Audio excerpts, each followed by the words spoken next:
Market outlook पर चर्चा करने के लिए मार्सलस इन्वेस्टमेंट मैनेजर्स के फाउंडर और सीईओ सौरभ मुखर्जी मौजूद हैं। उनसे जानते हैं कि इनकी रणनीति क्या होगी इस समय बाजार में। Saurabh ji, good morning. भारत के लिए एक बड़ा चैलेंज रहा है पिछले कुछ महीनों में मैक्रो, क्योंकि जिस तरीके से डॉलर रुपए में एक बड़ा मूव आया, कच्चा तेल लगातार 100 के ऊपर रहा, क्या अगर ये डील हुई तो कुछ रिलीफ की पॉसिबिलिटी है? काफ़ी अंडर परफॉर्मेंस हुई है हमारी मार्केट की, क्या उसको थोड़ा सा रिपेयर करने की एक पॉसिबिलिटी बन रही है? अरे थोड़ी बहुत relief rally Anuj, the odds are high, probability high है कि थोड़ी बहुत रिलीफ रैली देखने को मिलेगी। होपफुली ट्रम्प जी डील को साइन करेंगे, क्योंकि हर बार वो बोलते हैं डील साइन करेंगे, फिर कुछ फाइनली फिर बार्गेनिंग शुरू करते हैं, ब्रिंकमैनशिप शुरू करते हैं। तो अगर डील साइन हो गई, हॉर्मुज का स्ट्रेट खुल गया, रिलीफ रैली होना लॉजिकल बनता है। थोड़ा बहुत जो अंडर परफॉर्मेंस, भयंकर अंडर परफॉर्मेंस रहा है इंडिया का, I think highest in 30 years रहा है, कुछ हद तक वो अनवाइंड होगा। बट अगर हम 1 साल का पिक्चर देखें, 2 साल का पिक्चर देखें अनुज, आई थिंक सिचुएशन अभी भी मेरे ख्याल से काफी संगीन है। आई थिंक 3 मुद्दे काफी अहम हो जाएंगे। आई थिंक मार्जिन प्रेशर, जो करंट क्वार्टर है 1Q फर्स्ट क्वार्टर में, मार्जिन प्रेशर सॉलिड आएगा।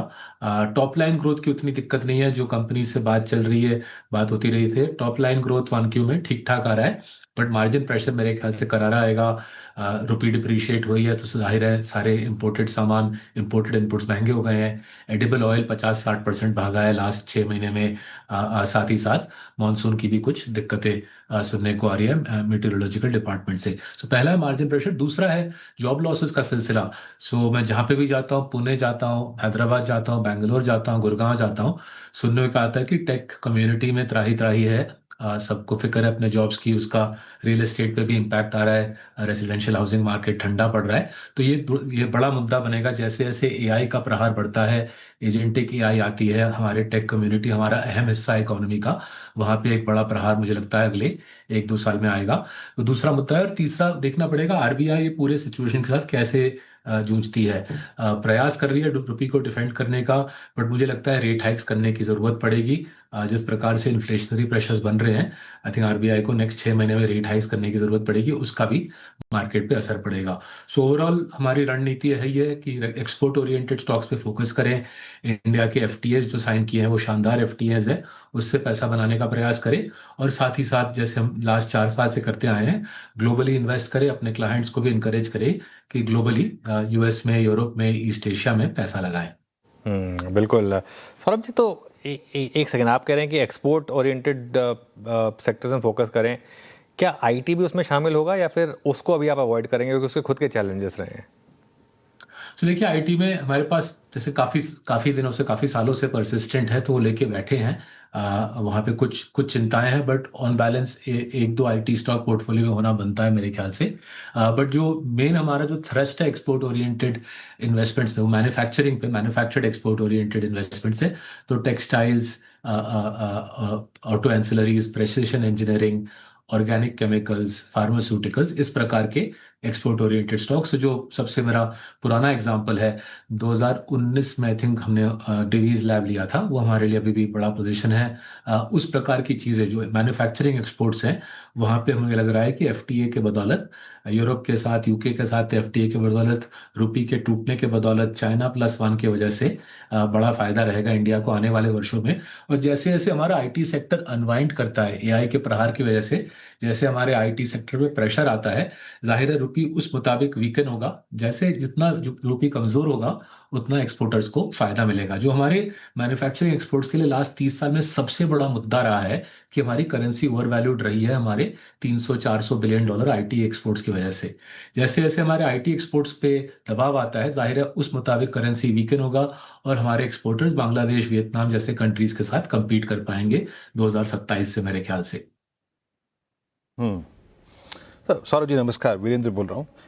ऐसे में जो आपने बात कही एक्सपोर्ट से संबंधित, आप फार्मा को कैसे रीड कर रहे हैं? आपने लास्ट 3 साल में बहुत सारी डायग्नोस्टिक कंपनियां फार्मा पे थोड़ा फोकस भी किया, मेरी बातचीत भी हुई आपसे। फार्मा में आपका अलाइनमेंट कैसा है और एक इन्वेस्टर का कैसा अलाइनमेंट होना चाहिए इस वक्त, स्पेशली जिनके एक्सपोर्ट्स काफ़ी स्ट्रॉन्ग है? देखिए पूरा जो हेल्थ केयर का जो स्पेस है, वो हॉस्पिटल हो, डायग्नोस्टिक्स हो, फार्मा हो, फार्मा एंसिलरीज हो, फार्मा को जो सप्लाई करते हो, वो पूरा स्पेस हमको भाता है, हमको लगता है अच्छा स्पेस है। इसके दो तीन अलग अलग ड्राइवर है। पहला है कंट्री में, इंडिया में इटसेल्फ भारत सरकार बोल रही है वो हेल्थ केयर पर उतना नहीं खर्चेगी। भारत सरकार का उम्मीद का होप है, ड्राइव है, थ्रस्ट है आयुष्मान भारत की तरफ, जहाँ पे आयुष्मान भारत की तरफ भारत सरकार इंश्योरेंस दे रही है, लेकिन सरकार बोल रही है कि प्राइवेट सेक्टर को तुम लोग हॉस्पिटल बनाओ, तुम लोग दवाई बांटो, राइट। सो इसलिए प्राइवेट सेक्टर में हॉस्पिटल्स, डायग्नोस्टिक्स, दवाई का डोमेस्टिक स्टोरी भी हमको भाता है। सो बहुत सालों से अभी नारायण रुद्रवालय पोर्टफोलियो में है, डॉक्टर लाल पैथलैब बहुत सालों से हमारे पोर्टफोलियो में है, विजय डायग्नोस्टिक्स हमारे पोर्टफोलियो में काफी सालों से है। सो ये होगा डोमेस्टिक स्टोरी, राइट। साथ ही साथ जो विदेशी एक्सपोर्ट ओरिएंटेड स्टोरी है फार्मा और ऑर्गेनिक केमिकल्स में, और अभी इंक्रीजिंगली हॉस्पिटल्स में, नारायण हृदयालय का मेजोरिटी प्रॉफिट तो अभी इंडिया के बाहर से आता है, वो भी हमको भा रहा है। बिकॉज चाइना प्लस वन में जो हमारी बात चल रही है लास्ट 2-3 साल में वेस्टर्न ड्रग मेजर्स के साथ, वेस्टर्न फार्मा मेजर्स के साथ, वो बिल्कुल क्लियरली समझा रहे हैं लास्ट 2-3 साल से कि यूएस सरकार ने साफ साफ बोला है कि चाइना के ऊपर एपीआई डिपेंडेंसी घटनी चाहिए। और जाहिर है अगर चाइना के ऊपर एपीआई डिपेंडेंसी घटानी है वेस्टर्न फार्मा मेजर्स को, तो एक ही देश है हिंदुस्तान जहां पे उनको आना पड़ेगा। So export oriented pharma, export oriented hospitals, export oriented medical devices, ये स्पेस भी हमको इंक्रीजिंगली अट्रैक्टिव लग रहा है। साथ ही साथ जैसे जैसे रुपये वीकन करता है तो ये एक्सपोर्ट ओरिएंटेड कंपनीज की कमाए रुपए में बढ़ जाते हैं। अच्छा सौरभ जी, इस ऑयल शॉक है ना, ऑलमोस्ट हमने इस दौर में 126 का क्रूड देख भी लिया दोबारा। इस ऑयल शॉक के दौरान ऑटो में क्या आपने व्यू रखा है? देखिए आज क्रूड रिट्रेस हुआ है तो स्टॉक्स चल रहे हैं थोड़ा सा, बट आपने स्लाइड थोड़ा सा शिफ्ट या फिर फोकस किया है कुछ ऑटो या ऑटो एंसिलरी कंपनी में जिनका उद्योग काफ़ी हद तक ईवी से संबंधित है, या फिर वो फ्रंटलाइन ऑटो कंपनियां जिनका ईवी पोर्टफोलियो काफ़ी स्ट्रांग है? कई सालों से हमारा आइशर मोटर्स में निवेश है। आई थिंक 4 साल होने को आ रहे हैं, तो आइशर मोटर्स हम लेके बैठे हैं। जाहिर है अगर ये हॉर्मुज का डर, ईरान वॉर का खौफ घट जाएगा तो आइशर मोटर्स में एक रिकवरी दिखेगी। तो वो लंबा पुराना होल्डिंग है, उस पर हमने कुछ खास परिवर्तन किया नहीं है। मुझे समझ आता है कि आइशर मोटर्स का ईवी प्रोपोजिशन उतना स्ट्रांग नहीं है, बट जो आइशर का प्रोपोजिशन है हाई क्वालिटी बाइक्स का, एक स्टेटस ओरिएंटेड बाइक्स का, प्लस एक्सपोर्ट ओरिएंटेड प्ले भी है आइशर, और साथ ही साथ उनका सीवी बिजनेस भी अच्छा है, तो उनको काफी सालों से भाया है। So we been long standing holders Eicher Motors में। करीबन 2 साल पहले हमने एस्कॉर्ट्स कुबोटा में होल्डिंग बनाई थी, उसको भी बरकरार रखा है। कुबोटा ने काफी बार मार्केट को समझाया है कि वो इंडिया को एक्सपोर्ट हब बनाएगा।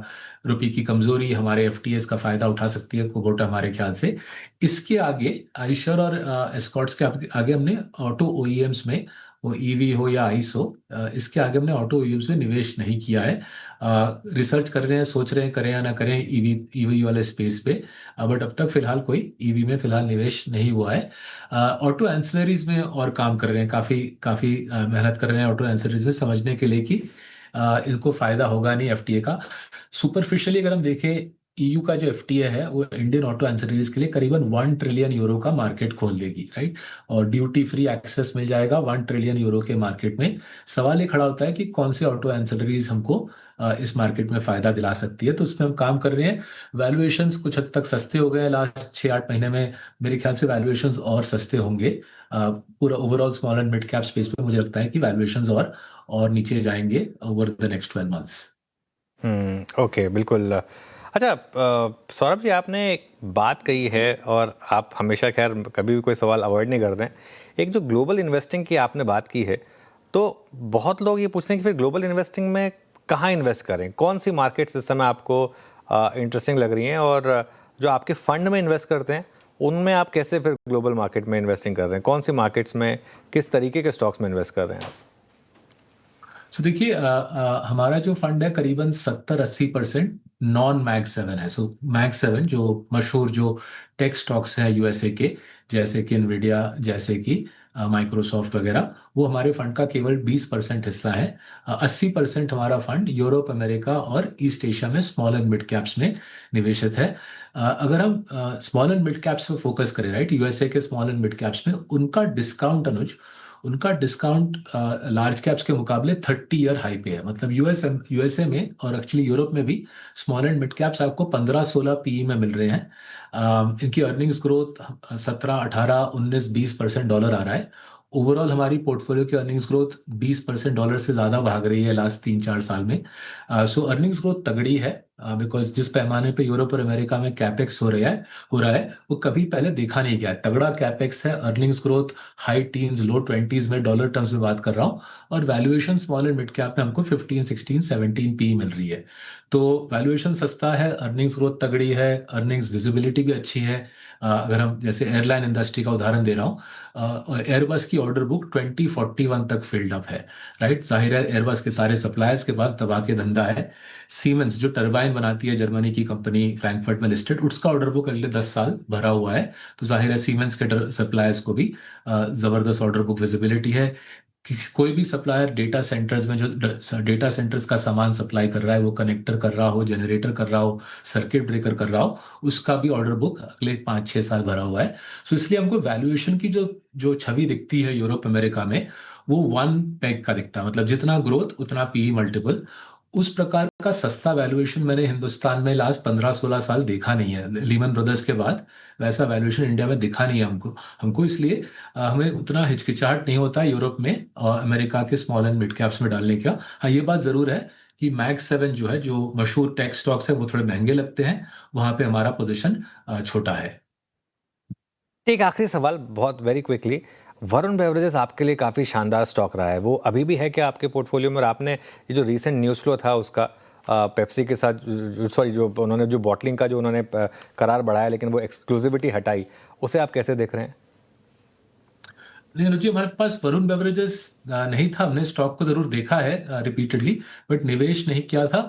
जाहिर है अगर पेप्सी जैसा कंपनी का साथ लॉन्ग टर्म रिलेशनशिप बनी हुई है और समर तगड़ी होगी, summer in fact this is one of the hottest summers we seen ever in India, तो इस प्रकार की कंपनी के लिए फायदा है। बट ये हमने कभी ओन नहीं किया था, लेकिन रिसर्च जरूर करके रखा है इसके ऊपर हमने। चलिए ठीक है, सॉरी मेरी तरफ से थोड़ी गलती हो गई, मेरे को जो मेरे पास जो रिसर्च थी उसमें था कि शायद था आपके पोर्टफोलियो में। खैर कोई बात नहीं, थैंक यू सो मच आज हमारे साथ जुड़ने के लिए। Thank you. And all the best. चलिए आगे बढ़ते हैं अब।